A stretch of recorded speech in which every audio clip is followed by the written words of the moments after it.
Hello and welcome back to my channel, guys. Here I am with one full-fledged question in case of the admission. How the three different accounts are to be prepared. We're going to discuss about the same. First account which is needed is revaluation account, that is the nominal account. Debit all losses and expenses, credit all incomes and gains. Then we prepare capital accounts, which is a personal account in which whatever is received by the business is to be credited, whatever is withdrawn from the business is to be debited. Then we have balance sheet, here we have liabilities and asset side. Now we're going to start with the full-fledged question on admission with the adjustments given over here. Before starting, you have to remember for the balance sheet items have to go only at the one place, and adjustments are to be placed at the two different spots over there. Now, in the given question, he is saying that C is admitted for 1/5 share in the business and C should bring 80,000 as his share of premium for goodwill. Now, C is bringing 80,000 as premium for goodwill. So, business is receiving 80,000.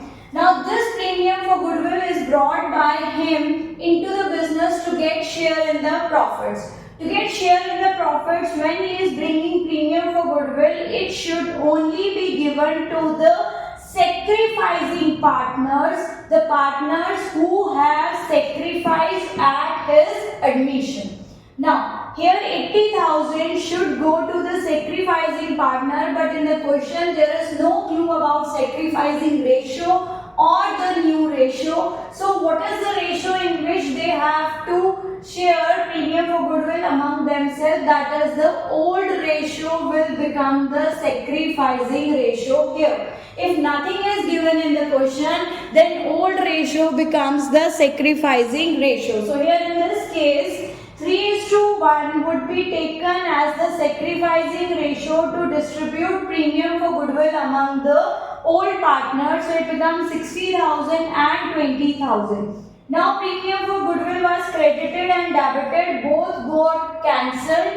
So bank account should be debited with 80,000 and the capital account should be credited with 60 and 20,000. So here by premium for goodwill, whom they should go, that is sacrificing partners A and B in the ratio 3:1, 60,000 and 20,000, and here the bank balance of the firm is increasing with rupees 80,000. So two adjustments are done.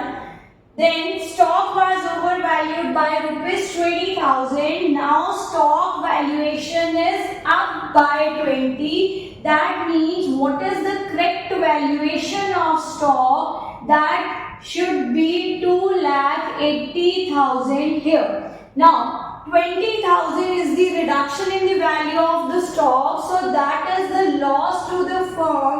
So it should be debited to which account? Revaluation account. So entry goes revaluation account debit to stock account. So these two adjustments we did for stock. The next point is a debtor whose dues were due with rupees 5,000 written off last year now had paid rupees 4,000 in full settlement. So now the firm has received 4,000 rupees and that have been received because of the bad debts recovered. So what is the adjustment? Bank value should be increased by 4,000 because firm received rupees 4,000. Now that is received, so it is a gain to the firm, so it should be credited to revaluation account here. So revaluation account is credited with rupees 4,000. What journal became? Bank account debit to revaluation account. Two adjustments are done for this point also. Now we don't need 5,000 rupees because that was written off last year. Now he is saying for 4,000 that we did the adjustment. Next point, 2 months outstanding salary per month is there 6,000. So it is 2 months salary which is outstanding and per month amount is 6,000. So how much is total outstanding? That is 6,000 multiplied by 2, 12,000 rupees. So there is an expense which is outstanding, which is payable, so it becomes a loss to the firm. It should be debited to the revaluation account with 12,000 rupees, and same should be shown as a liability because it is not paid yet. So it is the liability of the firm shown on the liability side in the balance sheet. We completed 2 points for this adjustment also. Next is C is to bring proportionate capital. This point we will do when the capital accounts are completed. So still capital accounts are pending. We will go on looking for more adjustments. Let's see. One is the creditor. Creditor, no adjustment was given. So creditors are our liability taken to the liability side of new firm's balance sheet with 2,20,000 rupees. Next is EPF, Employees Provident Fund. The Provident Fund is created out of the salaries of the employees. So this belongs to the employees. This cannot be distributed among old partners. So EPF still remains a liability for the firm with the same amount of rupees 1 lakh. Why? Because it is to be payable to the employees at the time of their retirement or the dissolution, whichever is earlier there, right?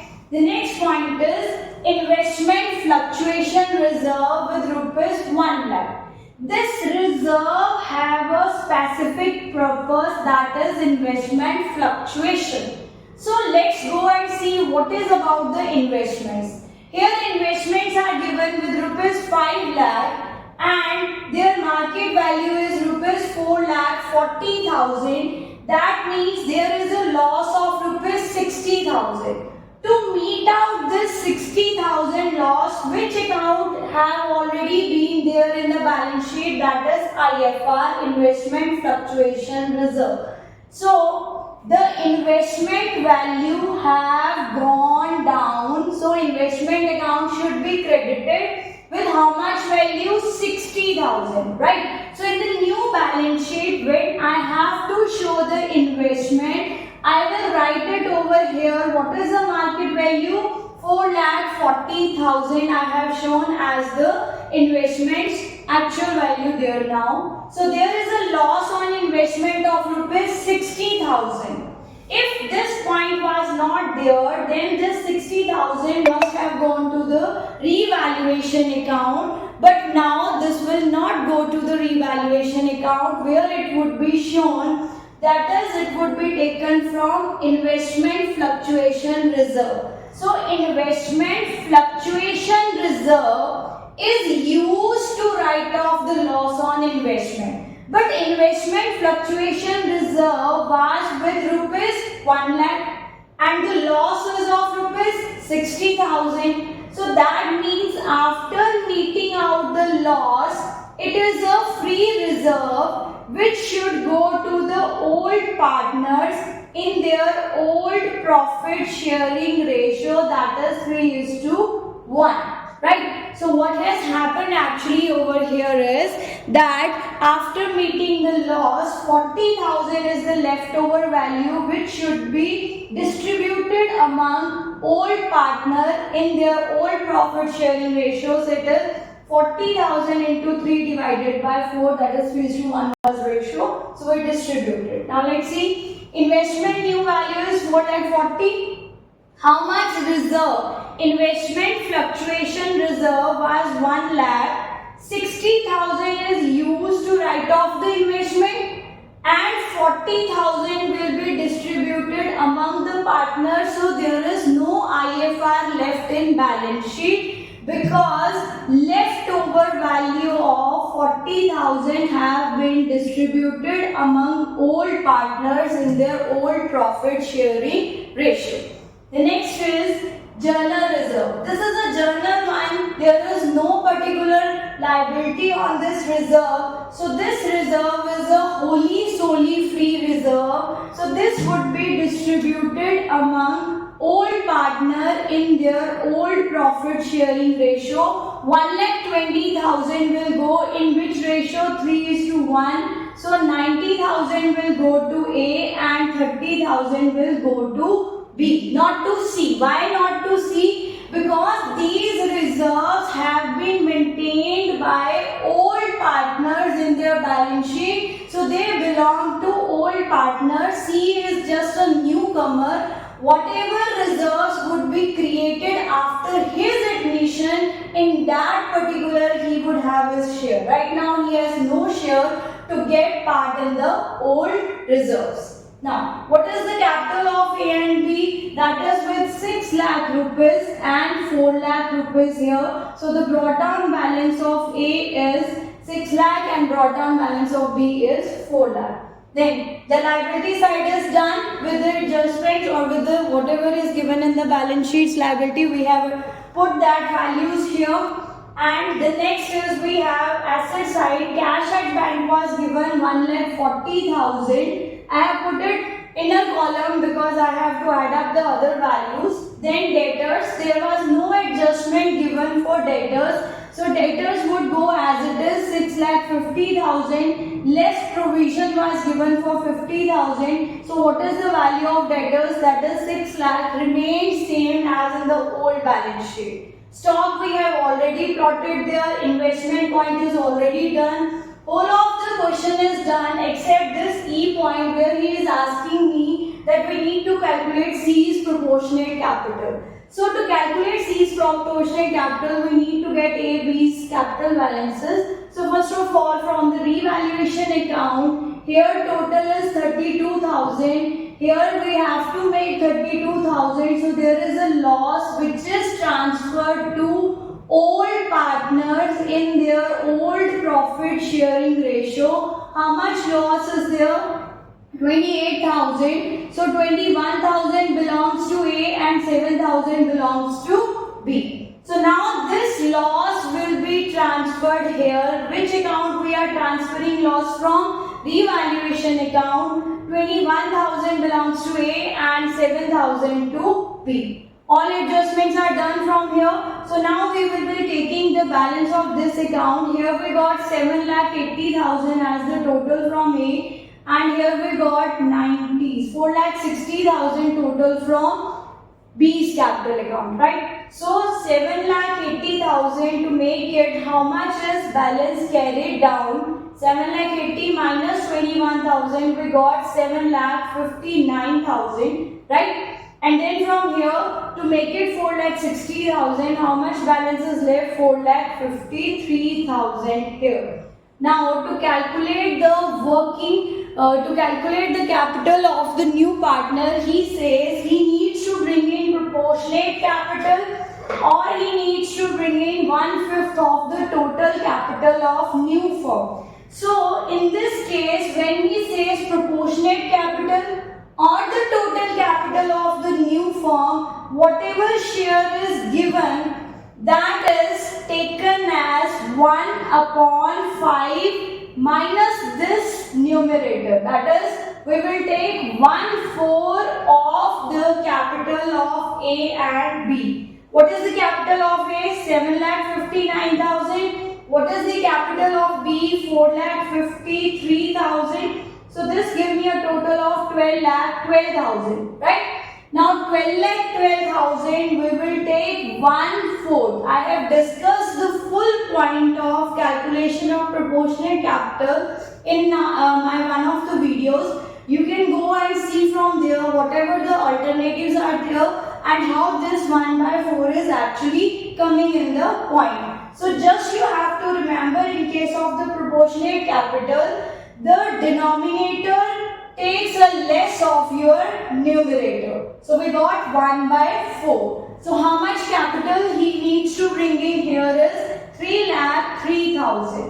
So here by bank account, because new partner needs to bring in the capital. So by bank account 3,03,000 rupees he is bringing as the capital, and same amount should be added to the bank because he is bringing into the business. So banking account was debited. So what is the balance of C's capital here? That is 3,03,000. Now these balances are taken to the balance sheet capitals of A, B and C. it was 7,59,000, it was 4,53,000 and 3,03,000. So the total over here we got is, that is 15,15,000 here, right? So this is the total we got for your capital, 15,15,000. Now there is a balance we need to calculate for our balance sheet is the cash at bank balance 7,000, and then I got as 4 and 8, that is 12, and then 5,20,000 is my bank balance here. So after completing this, calculating these balances, I have to add up the balance sheet over here. Adding up the balance sheet gives me a total of 18,47,000 on the both sides, because my balance sheet is tallied. That means my question is correct. So this is the way how you have to attend the full question, starting all over with the one page. It's not completing one account, then starting another account, then starting balance sheet. It would take more of your time. So rather than going along the same, start up everything at one time and then place double adjustments or single thing there, so that your time is also saved and nothing is left out from the question. I'll be discussing the more questions in the upcoming videos. Kindly like, share and subscribe. Accountude, keep scoring.